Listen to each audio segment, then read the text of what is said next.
नमस्कार दोस्तों, मैं हूं आपके साथ अरविंद। मेरी स्वर्गीय मां ने मुझसे कहा था, बेटा सफलता को कभी खुद पर हावी मत होने देना। सफलता पर इतराना नहीं, सफलता को सर पर चढ़कर नहीं बोलने देना। अपने पांव जमीन पर टिकाए रखना, इंसान बने रहना, बदलना मत। और जब असफलता हाथ लगे तो निराश नहीं होना, फिर से खड़े होना, चुनौतियों का सामना करना, तुम्हें विजय हासिल होगी। मैंने अपनी मां की बात को तभी गांठ में बांध लिया था, मगर मोदी जी ने अपनी माता जी की बात को न तो जीते जी सुना, न उनके स्वर्ग सिधार जाने की बात समझा। जब मोदी गुजरात के मुख्यमंत्री बने, तभी से वो अपनी माता जी की बातों को भुलाने लगे, उनकी बात को कतई मानते नहीं थे। इसीलिए जब मोदी जी अपने माता जी से मिलने जाया करते थे, कोई भी परिजन उनके साथ नजर नहीं आता था।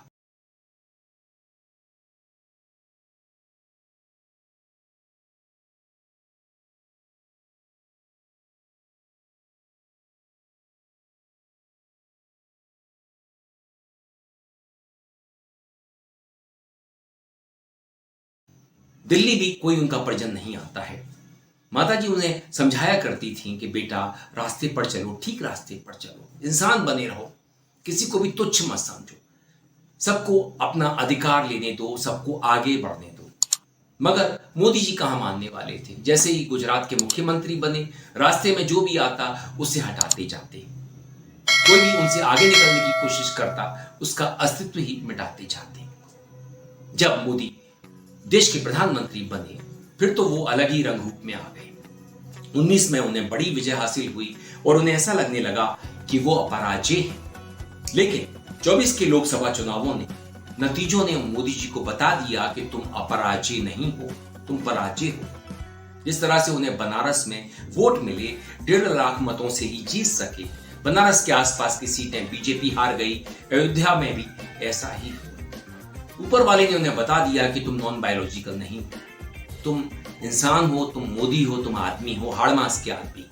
जमीन पर पांव अपने टिकाए रखो, उड़ने लगे हो, विपक्ष को तुच्छ समझने लगे हो, राहुल को कहते हो। राहुल कौन? आज राहुल नेता प्रतिपक्ष हैं। राहुल मोदी के सामने जिस तरह से चुनौती पेश कर रहे हैं और विगत वर्षों में करते रहे हैं, मोदी की आंख की किरकिरी बन चुके हैं। राहुल बता चुके हैं, मुझे ईडी गिरफ्तार कर सकती है, क्योंकि मोदी की ये आदत है, जो भी उनके सामने विरोध करता है, उनसे सवाल करता है, उनकी नाक में दम करता है। अडानी को लेकर के प्रश्न पूछता है तो मोदी इन्हें बर्दाश्त नहीं कर पाते। अडानी मोदी के मित्र हैं, सखा हैं, देश से ऊपर है, देश हितों से ऊपर है। इसलिए मोदी कतई ऐसा नहीं चाहते कि राहुल उनके सामने कोई चुनौती पेश करे। राहुल की गिरफ्तारी हो सकती है। सेबी की चेयरमैन साहिबा माधवी बुचपुरी, उनको लेकर के जिस तरह के सवाल खड़े होने लगे हैं, जिस तरह से उन्हें पदासीन कराया गया, जिस तरह से उनके पतिदेव बिजनेस करते हैं और माधवी बुच उनके पति का जो फंड है उसका प्रमोशन का काम करती हैं, सरकारी पद पर रहते हुए पद का दुरुपयोग करती हैं, और जो पूरी की पूरी कहानी हमारे सामने आ रही है, तमाम वीडियोस उपलब्ध हैं। गोदी मीडिया इसके बारे में कतई बात नहीं करेगा कि किस तरह से गौतम अडानी के बड़े भाई विनोद अडानी टैक्स हेवन देश से काम करते हैं।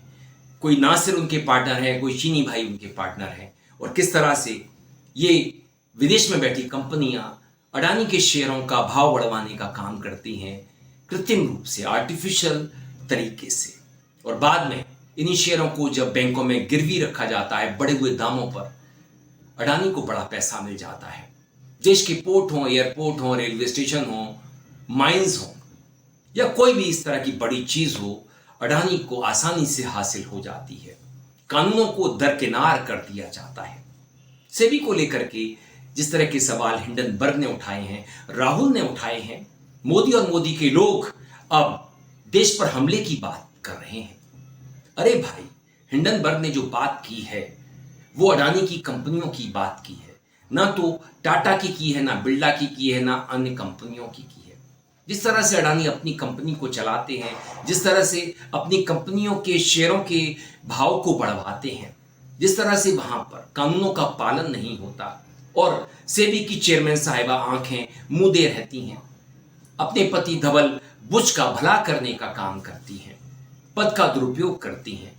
अगर विपक्ष आज जेपीसी की मांग कर रहा है, किसी बड़ी इंक्वायरी की मांग कर रहा है, तो इंक्वायरी होने दीजिए, दूध का दूध पानी का पानी हो जाएगा।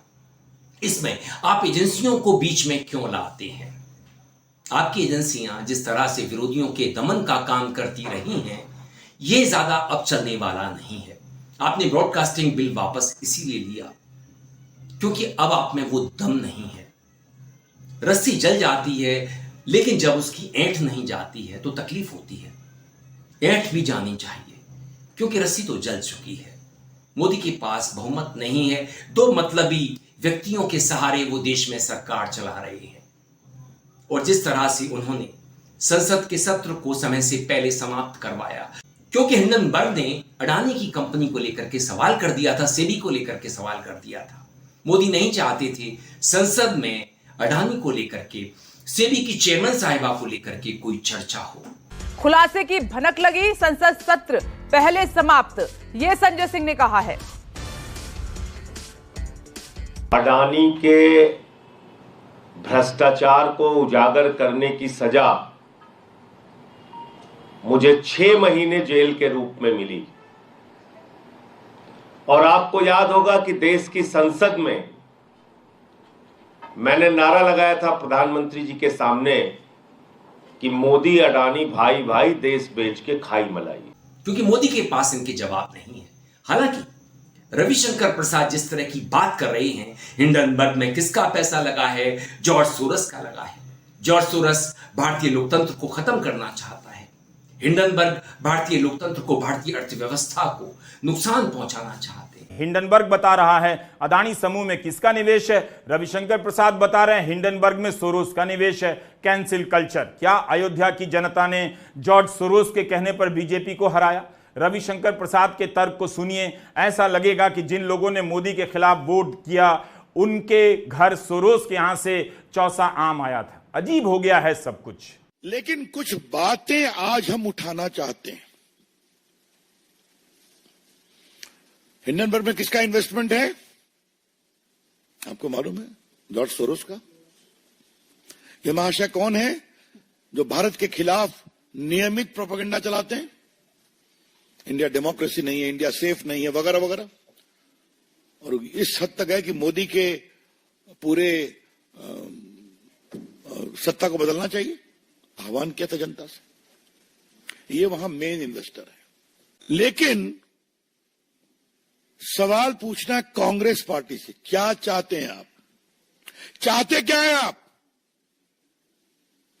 देश मोदी की से नफरत करते हुए कांग्रेस पार्टी आज हिंदुस्तान से नफरत करने लगी है। In their pathological hatred against Narendra Modi ji, led by Mr. Rahul Gandhi and his friends, toolkit gangs, Congress party today has developed a hatred against India itself. अगर भारत का स्टॉक मार्केट गड़बड़ाएगा तो स्मॉल इन्वेस्टर्स परेशान होंगे कि नहीं? आज करोड़ों की संख्या में स्मॉल इन्वेस्टर्स हैं कि नहीं? बीजेपी सांसद रविशंकर प्रसाद को समझना चाहिए कि यह सारा मामला कथित कॉरपोरेट फ्रॉड का है और कॉरपोरेट गवर्नेंस के मानकों से समझौते का है। इसे भारत के खिलाफ हमला बताकर भावुकता पैदा करने की कोई जरूरत नहीं। भारत में हर दिन 100 करोड़ का बैंक फ्रॉड होता है। यह रिजर्व बैंक की इसी साल मई की रिपोर्ट है। पिछले 2 साल में भारत में बैंक फ्रॉड करीब 300% बढ़ गया है। रविशंकर प्रसाद को हर्ष बंसल से पूछना चाहिए कि तुम जॉर्ज सोरोस को तो नहीं जानते। हर्ष बंसल नोएडा के पास दादरी जिले का भारतीय जनता युवा मोर्चे का अध्यक्ष रह चुका है। हर्ष और उसके भाई शुभ बंसल ने मिलकर नैनीताल बैंक से 30 करोड़ से ज्यादा का फ्रॉड किया है, पैसा निकाला है। हर्ष बंसल गिरफ्तार हो गया है। इसने बैंक का आरटीजीएस सिस्टम हैक किया और कई करोड़ रुपए निकाल लिए। काले धन को भी सफेद बनाने का काम करता है। यह सब अखबारों में छपा है। अब अगर ऐसे लोगों पर सवाल किया जाए तो क्या उसे भारत विरोधी माना जाएगा? क्या जॉर्ज सोरोस दादरी में रहता था? रिजर्व बैंक का आंकड़ा है कि भारत में डिजिटल फ्रॉड 708% बढ़ गया है।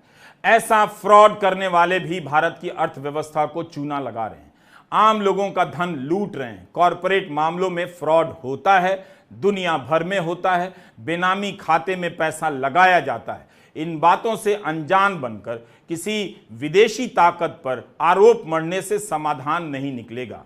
माधवी बुच को प्रेस कॉन्फ्रेंस करनी चाहिए और जो इन मामलों के जानकार हैं, पत्रकार हैं, उनके सवालों के जवाब देने चाहिए। इसका इंतजार नहीं करना चाहिए कि कोई बड़ी घटना हो जाए और गोदी मीडिया उस मामले में तूफान पैदा कर दे और हिंडनबर्ग रिसर्च की यह रिपोर्ट समाप्त हो जाए, नेपथ्य में चली जाए। अरे भाई, अगर ये लोग नुकसान पहुंचाना चाहते हैं तो प्रधानमंत्री तो विश्वगुरु हैं। जो बाइडेन से तुरंत बात करें कि ये हमारे देश में अस्थिरता फैलाने में लगे हैं, अराजकता फैलाने में लगे हैं, फैलवाने में लगे हैं। इन पर काबू करो, इनसे सवाल करो, इन्हें चुप कराओ।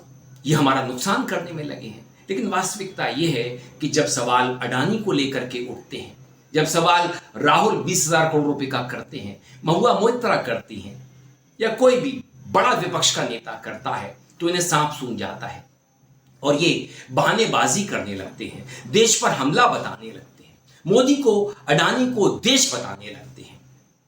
गिरिराज सिंह हो, रविशंकर प्रसाद हो, अनुराग ठाकुर हो, कंगना रनौत हो, शहजाद पूनावाला हो, अंजना ओम कश्यप हो और तमाम इसी तरह के लोग, जब मोदी से सवाल किया जाए, अडानी को लेकर के सवाल किया जाए, भ्रष्टाचार को लेकर के सवाल किया जाए, तो ये इसे भारत पर हमला बताने लगते हैं।